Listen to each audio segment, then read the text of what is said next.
জানেন কি, ভারতের ইতিহাস চিরতরে বদলে দেওয়া মোঘল সাম্রাজ্যের প্রতিষ্ঠাতা বাবর জীবনের এক দীর্ঘ সময় কাটিয়েছিলেন একজন সর্বশান্ত যাযাবরের মতো, যার নিজের কোনো ঘর ছিল না, মাথার উপর ছাদ ছিল না, এমনকি রাতের পর রাত এক শহর থেকে আরেক শহরে পালিয়ে বেড়াতে হতো প্রাণের ভয়ে। সেই সিংহাসনহীন মানুষটি কিভাবে মাত্র ১২,০০০ সৈন্য নিয়ে ১,০০,০০০ সেনার বিশাল দিল্লি সালতানাতকে এক নিমিষে ধুলোয় মিশিয়ে দিলেন। আজকের ভিডিওতে আমরা জানব এক পরাজিত রাজ্যহীন রাজপুত্রের হিন্দুস্তানের সম্রাট হয়ে ওঠার সেই রোমহর্ষক গল্প। ১৪৮৩ সালের ১৪ই ফেব্রুয়ারি বর্তমান উজবেকিস্তানের অপরূপ সৌন্দর্যে ঘেরা ফারগানা উপত্যকায় জন্ম নেন জহিরুদ্দিন মোহাম্মদ বাবর। তার ধমনীতে বইছিল বিশ্বের দুই সর্বশ্রেষ্ঠ বিজেতার রক্ত। পিতার দিক থেকে তিনি ছিলেন তৈমুর লংয়ের বংশধর, আর মাতার দিক থেকে চেঙ্গিজ খানের। কিন্তু এই রাজকীয় রক্তই তার জন্য কাল হয়ে দাঁড়ায়। ১৪৯৪ সালে এক দুর্ঘটনায় পিতা উমর শেখ মির্জার মৃত্যুর পর মাত্র ১২ বছর বয়সে বাবর ফারগানার সিংহাসনে বসেন। কিন্তু চারদিকের শত্রু আর নিজেরই আত্মীয় স্বজনদের ষড়যন্ত্রে তাকে বারবার রাজ্য হারাতে হয়। বাবরের স্বপ্ন ছিল তার পূর্বপুরুষ তৈমুরের রাজধানী সামারকান্দ জয় করা। তিনি ৩বার সামারকান্দ জয় করেছিলেন, কিন্তু প্রতিবারই উজবেক নেতা সাহেবানি খানের প্রবল আক্রমণের মুখে তা আবার হারিয়ে ফেলেন। জীবনের এমন এক সময় আসে যখন বাবরের নিজের রাজ্য ফারগানাও হাতছাড়া হয়ে যায়। সামারকান্ধ নেই, ফারগানাও নেই। এক চরম হতাশার মধ্যে মাত্র ২০০ থেকে ৩০০ জন বিশ্বস্ত অনুচর নিয়ে পাহাড়ের গুহায় তুষারপাতের মধ্যে যাযাবরের মতো দিন কাটাতে থাকেন তিনি। কিন্তু বাবর ছিলেন সংকল্পের এক মূর্ত প্রতীক।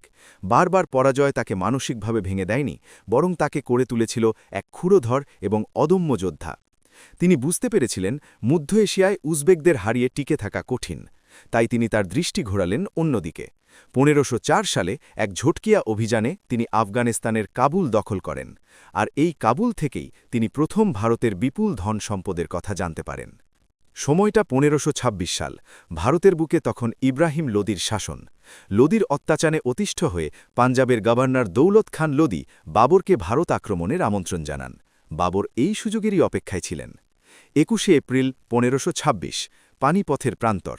ইতিহাসের অন্যতম অসম এবং রোমাঞ্চকর এক যুদ্ধ। একদিকে সুলতান ইব্রাহিম লোদির ১,০০,০০০ সেনা এবং ১,০০০ যুদ্ধহস্তির বিশাল বাহিনী, আর অন্যদিকে বাবরের মাত্র ১২,০০০ সৈন্যের ছোট একটি দল। কিন্তু বাবরের তুরুপের তাস ছিল তার অসাধারণ সামরিক কৌশল এবং কামান। ভারতে তিনি প্রথম সফলভাবে বারুদ ও কামানের ব্যবহার করেন। বাবর তার বাহিনীকে গরুর গাড়ির আড়ালে লুকিয়ে রেখেছিলেন, যাকে বলা হতো আরাবা কৌশল, আর তার বিখ্যাত তুলুগুমা বা চক্রবৃহ কৌশলের সামনে লোদির বিশাল বাহিনী তাসের ঘরের মতো ভেঙে পড়ে। কামানের বিকট শব্দে লোদির হাতিগুলো ভয় পেয়ে উল্টে নিজেদের সৈন্যদেরই পিষে মারতে শুরু করে। রণাঙ্গনেই নিহত হন সুলতান ইব্রাহিম লোদি। ভারতের আকাশে প্রথমবারের মতো উদিত হয় মুঘল সূর্য। দিল্লি ও আগ্রা জয় করলেও বাবরের জন্য পথটা মোটেও সহজ ছিল না। এবার তাকে চ্যালেঞ্জ জানান ভারতের সবচেয়ে শক্তিশালী এবং ভয়ঙ্কর যোদ্ধা মেওয়ারের রাজপুত রানা সাং, যার শরীরে ছিল ৮০টি তরবারির দাগের দাগ। রানা সাঙ্গের বিশাল বাহিনীর কথা শুনে বাবরের সেনাদলে চরম আতঙ্ক ছড়িয়ে পড়ে। অনেকেই কাবুল ফিরে যেতে চায়। কিন্তু ১৫২৭ সালের খানুয়া যুদ্ধে বাবর এক ঐতিহাসিক ভাষণ দেন। তিনি নিজের দামি মদের পেয়ালা ভেঙে ফেলেন, শপথ নেন আর কখনও মদ না ছোঁয়ার, এবং এই যুদ্ধকে জেহাদ বা ধর্মযুদ্ধ হিসেবে ঘোষণা করে সৈন্যদের মনোবল ফিরিয়ে আনেন। তার কামানের গোলার সামনে রাজপুতদের অসীম বীরত্ব হার মানে। এরপর ১৫২৮ সালে চন্দেরি এবং ১৫২৯ সালে ঘরঘরার যুদ্ধে আফগানদের পরাজিত করে তিনি উত্তর ভারতে নিজের সাম্রাজ্য পুরোপুরি পোক্ত করেন। বাবর শুধু একজন রক্তপিপাসু বা দক্ষ যোদ্ধা ছিলেন না, তিনি ছিলেন একজন উচ্চশিক্ষিত পণ্ডিত, কবি এবং প্রকৃতিপ্রেমী।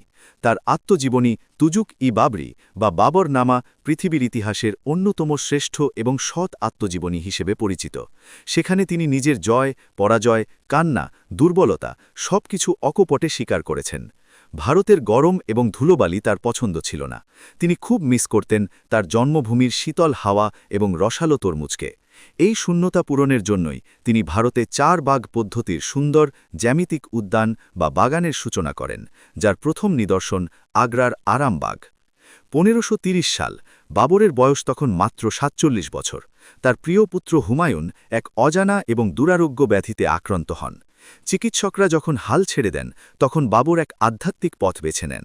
প্রচলিত আছে যে তিনি হুমায়ুনের শয্যার চারদিকে ৩ বার ঘুরে আল্লাহর কাছে প্রার্থনা করেন, আমার পুত্রের জীবনের বিনিময়ে আমার জীবন কবুল করো। আশ্চর্যজনকভাবে এরপর থেকেই হুমায়ুন সুস্থ হতে শুরু করেন এবং বাবর ধীরে ধীরে মৃত্যুর কোলে ঢলে পড়েন। ২৬শে ডিসেম্বর ১৫৩০ সালে আগ্রায় এই মহান বীর শেষ নিঃশ্বাস ত্যাগ করেন। প্রথমে তাকে আগ্রায় সমাহিত করা হলেও পরে তার শেষ ইচ্ছা অনুযায়ী তার প্রিয় শহর কাবুলের বাগ-ই-বাবরিতে তাকে চিরনিদ্রায় শায়িত করা হয়। যে মানুষটি একসময় মাথার বোঝার ঠাঁই পেতেন না, তিনিই ভারতে এমন এক সাম্রাজ্যের বীজ বপন করে গিয়েছিলেন যা পরবর্তী ৩০০ বছর ধরে ভারতকে শাসন করেছিল এবং বিশ্বকে উপহার দিয়েছিল তাজমহল, লাল কেল্লার মতো অমর সৃষ্টি। সম্রাট বাবর আমাদের শিখিয়ে যান, বারবার সব হারিয়েও কিভাবে শূন্য থেকে শুরু করে ইতিহাস রচনা করতে হয়।